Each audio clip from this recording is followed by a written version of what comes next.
Morning, everybody. Man, that was hard not putting up vids consistently over that whole time period. So you guys really grew on me. Well, anyways, what you're seeing in front of you is my exploits, my looking around for new stuff. So let's go through it. Could not believe this one. It is a bird thing, but I'm going to make that into an explosion hole and cut that little knob off. But that is, you guessed it, the Leaning Tower of Pisa, and it is exactly to 15mm scale. Needless to say, I almost soiled myself when I saw that. So that one is specifically out to Sean up in Canada, terrain guy. I'm sure he would know what to do with this bad boy. But look at the detail level on this thing. I mean, it's just phenomenal. You know, and it's even got the bocage built right in. You know, your trees and all that other good stuff. So I may have to do like a ruined section of Rome or something wherever this is from for Flames of War. I mean, I saw that and I'm like, oh my god, that is like perfect. Big flames boiling out of the side of it would be great. So, very, very cool. Another thing is look at the monstrous and awesomely detailed snake that I found. And to give you an idea of scale, that is a Dark Eldar, and that is the snake. Now imagine, if you will, that on top of like a lizard man ziggurat. So needless to say, that's what I'm doing with that. This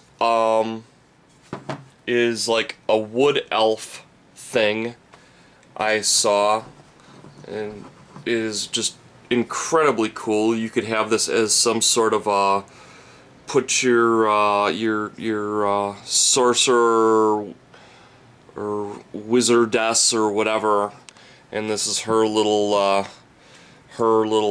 altar of power kind of thing for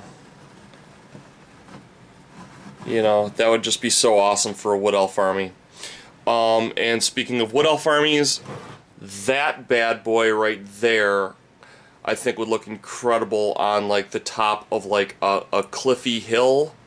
I mean, look at the size of that thing, guys. I mean, that is just unbelievably huge and monumentally cool. Plus, it's a dry brushing dream. Look at the detail level on that.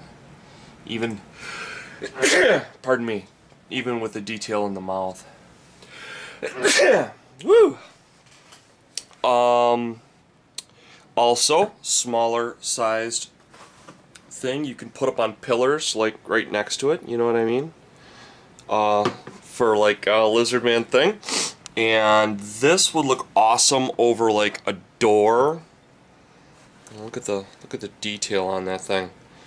That spray expanding foam, you just fire that right in there and that sucker would just get nice and firm. It's flexible now, but you get some reinforcement in there, and this would just look awesome coming out the side of a temple.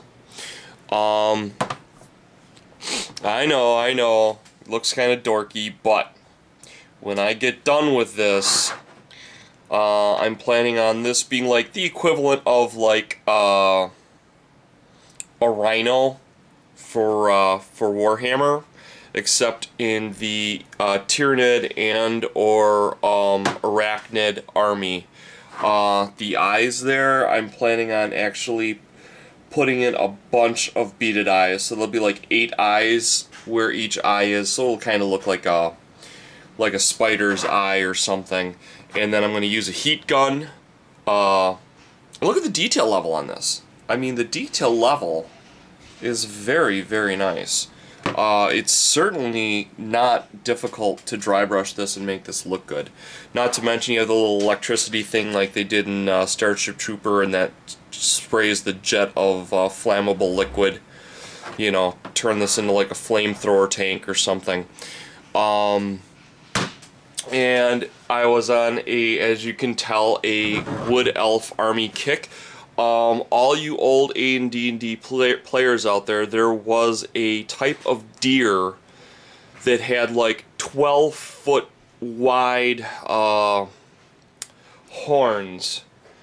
And if you check a dude, you know, if a dude is like 5 feet or so, or 6 feet, that pretty much is exactly 12 feet across. And it might have been bigger, it might have been 20 feet across. Anyways, you have to go back to your old second edition AD&D monster manual, but there was like I think they called it an Irish deer or something, but these deer were like gigantic. They were like dinosaurs.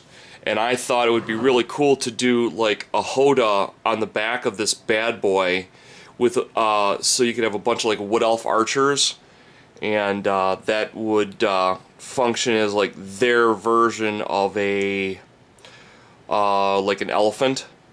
So, and the detailing is just fantastic. It's dry brushing dream. I mean, look at the horns and stuff. They're just phenomenal. And the look at the fur. Isn't it beautiful? So anyways, these are the kind of things you keep your eyes open for when you go out scavenging for cool terrain. So this is what I've got, and that's why I've got all the junk I've got in the back of my house. So I'm gonna let you guys go, and I will get some more vids up. We can get back rolling to the way we had it. So take care, everybody. Love ya. Bye bye.